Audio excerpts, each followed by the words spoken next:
Top quality और consistent performance के लिए सिर्फ सिल्वर पंप नाम याद रखना।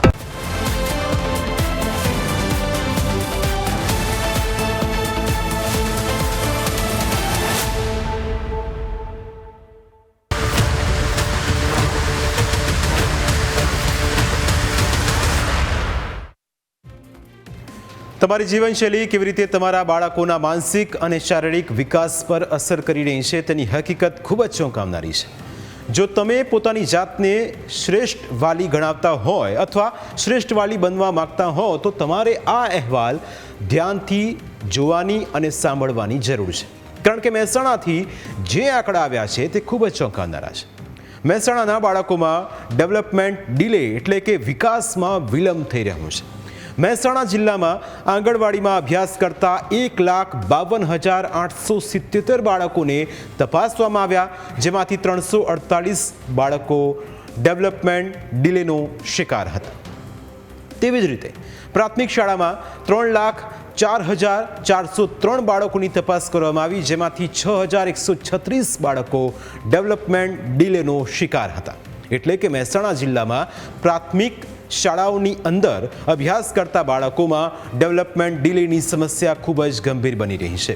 આ પરિસ્થિતિને વિકાસલક્ષી વિલંબ પણ અથવા ઓટિઝમ પણ કહેવામાં આવે છે. જો ઓટિઝમની આપણે વાત કરીએ તો ખ્યાલ આવે કે સમસ્યા સતત વધતી જઈ રહી છે અને તેની અસર લાંબા ગાળે આપણા દેશમાં ઘણી વિકટ સમસ્યા સર્જાઈ શકે છે. અને એટલે જ તેના માટે સરકાર આંગણવાડીઓ તેમજ શાળાઓમાં બાળકોના આરોગ્યની ચકાસણીના કાર્યક્રમો કરે છે, જેથી ઓટિઝમનો શિકાર બનેલા બાળકોને જરૂરી પ્રયોગોથી ઠીક કરી શકાય. હવે તમને સવાલ થાય કે આ ઓટિઝમ છે શું, તો તે પણ સમજી લો. ઓટિઝમ એક એવી માનસિક અવસ્થા છે જેમાં બાળક કોઈ બીજા સાથે હળવા મળવામાં ખૂબ જ સંકોચ અનુભવે છે. બાળક ગભરાયેલું અને ડરેલું રહે છે, એટલે કે આ બાળકોનો ઉંમર પ્રમાણે માનસિક અને શારીરિક વિકાસ ઓછો હોય છે. આ સ્થિતિને વૈજ્ઞાનિક ભાષામાં ઓટિઝમ કહેવાય છે. હવે તમને એવો ખ્યાલ કઈ રીતે આવશે કે તમારું બાળક ઓટિઝમનો શિકાર છે કે નહીં? તો ઓટિઝમની સ્થિતિમાં બાળકોમાં તેના કેટલાક લક્ષણો જોવા મળે છે, જેમ કે બાળક વાતચીત કરતી વખતે આઈ કોન્ટેક્ટ નથી કરતું, એટલે તમે વાતચીત કરો તે સમયે તે આંખો મિલાવતું નથી. બાળક પોતાની નજર આમ તેમ ફેરવતું રહે છે, એટલે કે વાતચીત વખતે તેનું ધ્યાન બીજે ક્યાંય હોય છે. બાળક એકલું અને ગભરાયેલું રહે છે. બાળક ઘરમાં કેદ રહે છે. તે બહાર પોતાના મિત્રો સાથે રમવાનું ટાળે છે. બાળક એકના એક શબ્દો વારંવાર ઉચ્ચારે છે, એટલે કે એક વખત બોલેલા શબ્દો અથવા વાક્યોનું વારંવાર પુનરાવર્તન કરે છે. વારંવાર કોઈ કારણ વગર તાળીઓ પાડે છે. તેને કંઈ કહેવામાં આવ્યું ન હોય તો પણ અચાનક તે આવી વર્તણૂક કરવા લાગે છે. બાળકને આખા વાક્યો બોલવામાં તકલીફ પડે છે. તે મોટા વાક્યો પૂરા બોલી શકતું નથી. ઓટિઝમની સ્થિતિમાં 9 મહિનાનું બાળક પોતાનું નામ સાંભળીને તમારી સામે જોતું નથી. બાળક પોતાની ખુશી, ઉદાસી, ગુસ્સો વ્યક્ત નથી કરી શકતું. 1 વર્ષની વયે બાળક સામાન્ય રમત ન રમી શકે. 1 વર્ષની વયે બાળક બાય બાય કરતા ન શીખી શકે. કોઈ જાનવરને જોઈને બાળક ઇશારા ન કરે. 3 વર્ષની વયે બાળક રમતગમતમાં બિલકુલ રસ ન દાખવે. 4 વર્ષની વયે બાળક ભવિષ્યમાં તે શું બનશે તેની કલ્પના પણ ન કરી શકે. જો તમારા બાળકોમાં પણ આવા કોઈ લક્ષણો હોય તો તમારે સમજવું કે તે ઓટિઝમનો શિકાર છે. જો કે કોઈ બીજી બીમારીમાં પણ આમાંથી ઘણા લક્ષણો હોઈ શકે, જેથી ડૉક્ટરની સલાહ લઈને જ આગળ વધવું જોઈએ. બાળકોમાં ઓટિઝમ માટે બાળક જવાબદાર નથી હોતું.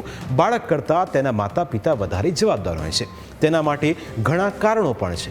આખરે કયા કારણોસર બાળક ઓટિઝમનો શિકાર બની શકે તે પણ જાણવું જરૂરી છે. જો મહિલાને ગર્ભાવસ્થા સમયે ખતરનાક વાયરલ ઇન્ફેક્શન થયું હોય તો બાળકને અસર થઈ શકે છે. ગર્ભાવસ્થા સમયે જરૂરી પોષક તત્વોની ઉણપના કારણે આવું થઈ શકે છે. જો મહિલા કે પુરુષને નશાની લત હોય તો તેની અસર જન્મેલા બાળક ઉપર પણ પડી શકે છે. જો માતા પિતા બાળકોને પૂરતો સમય ન આપે તો પણ ઓટિઝમની સમસ્યા સર્જાય છે. જો માતા પિતા પણ ઓટિઝમનો શિકાર હોય તો બાળક ઉપર તેની અસર જોવા મળતી હોય છે. હવે આવું થવા પાછળ કેટલાક અંશે મોબાઈલ પણ જવાબદાર છે. બાળક રડે એટલે માતા પિતા તરત તેને મોબાઈલ આપી દેતા હોય છે. તેમાંય આજકાલ માતા પિતા બંને નોકરિયાત હોય તેઓ બાળકોને સમય આપી શકતા નથી. તેઓ બાળક જીદ કરે એટલે તરત જ તેને મોબાઈલ પકડાવી દેતા હોય છે. પરંતુ મોબાઈલ અને ટીવી જોવાનો સ્ક્રીન ટાઈમ વધવાના કારણે પણ બાળકો ઓટિઝમનો શિકાર બની શકે છે. મોબાઈલ ટીવી પર વધુ સમય વિતાવવાથી વ્યક્તિ વિકાસ પર અસર પડે છે. સૌથી ખરાબ વાત એ છે કે બાળકનું સામાજિક વર્તુળ ઓછું થઈ જાય છે. બાળકો મિત્રો ઓછા બનાવે છે, એટલે મિત્રો સાથેની રમતો અને વાતચીત થતી નથી અને તેના કારણે બાળકો વિચારોની આપ-લે ઓછી કરે છે. બાળકોની વિચારવાની અને સમજવાની શક્તિ ઓછી થવા લાગે છે અને તેના કારણે બાળકો મોબાઈલમાં જે જુએ તેનાથી બીજું કંઈ વિચારી શકતા નથી. વધુ ફોન અને ટીવી જોવાના કારણે બાળકોનું મગજ નબળું થવા લાગે છે, તેમની વિચારવાની ક્ષમતા ઓછી થવા લાગે છે અને આપણે ત્યાં હજુ પણ ઘણા પરિવારોમાં બાળકો કલાકોના કલાકો સુધી મોબાઈલનો ઉપયોગ કરે છે. તેનું કારણ એ પણ છે કે તેમના માતા પિતા પણ વધારે પડતો મોબાઈલનો ઉપયોગ કરે છે અને તેમને જોઈ બાળક પણ અનુકરણ કરે છે અને જ્યારે વાલી બાળકોને મોબાઈલનો ઉપયોગ ન કરવાનું કહે છે ત્યારે બાળક તેમને ગાંઠતું જ નથી. બાળકો એવી દલીલો કરતા થઈ જાય છે કે તમે પણ આખો દિવસ મોબાઈલમાં રહો છો અને આવા બધા કારણોસર વાલીઓને મજબૂર થઈને પણ બાળકોને મોબાઈલ આપવો પડે છે. પરંતુ જો વાલી પોતે બાળક સામે મોબાઈલનો ઉપયોગ ન કરે અને તેની સામે બીજી રમતો રમવા લાગે તો તેનાથી બાળકનો વિકાસ સારો થશે.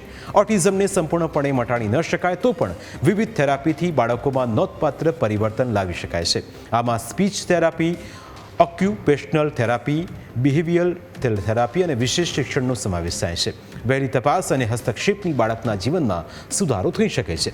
જિલ્લા આરોગ્ય વિભાગને આવા બાળકો માટે વિશેષ કાર્યક્રમો શરૂ કરવાની જરૂર છે, જેમાં તે માતા પિતાને તાલીમ અને સપોર્ટ સિસ્ટમનો સમાવેશ થાય તો વધુ સારું પરિણામ જોવા મળી શકે.